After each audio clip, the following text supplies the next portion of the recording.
Once upon a time, fairy tales weren't written for children. In spite of their name, the popular fairy tales usually have very little to do with fairies. The name was taken from the French Contes des Fées, and the French literary fairy tales of the 17th century feature far more fairies than the tales which are best known today.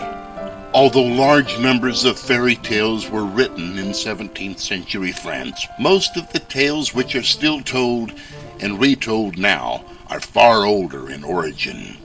Many of the stories were edited and changed as they were written down, removing the darker and more gruesome elements of the stories. At the same time, fairy tales of great imagination and invention, often quite cruel and gruesome, were being created by the women, surreptitiously rebelling against the constraints placed upon them by their restrictive society.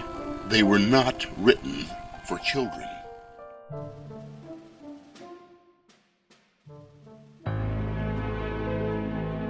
Today, when asked to name authors of fairy tales, most will answer the Grimm Brothers or perhaps Hans Christian Andersen.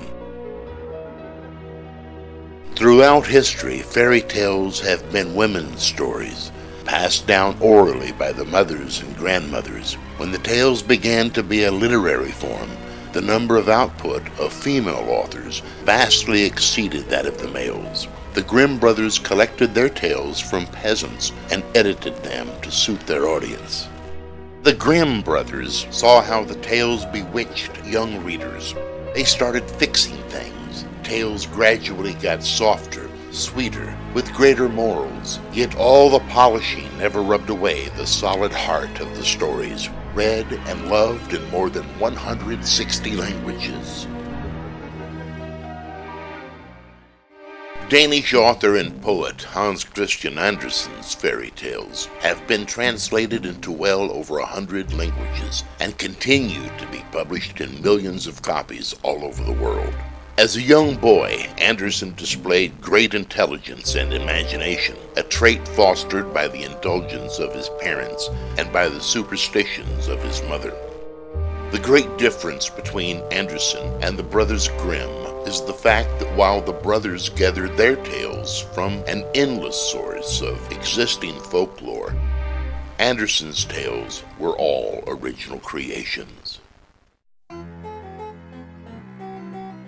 The oral tradition of the fairy tale came long before the written page.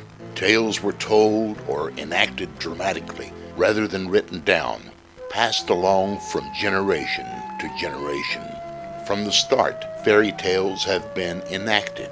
The advent of motion pictures meant that such stories could be presented in a more plausible manner.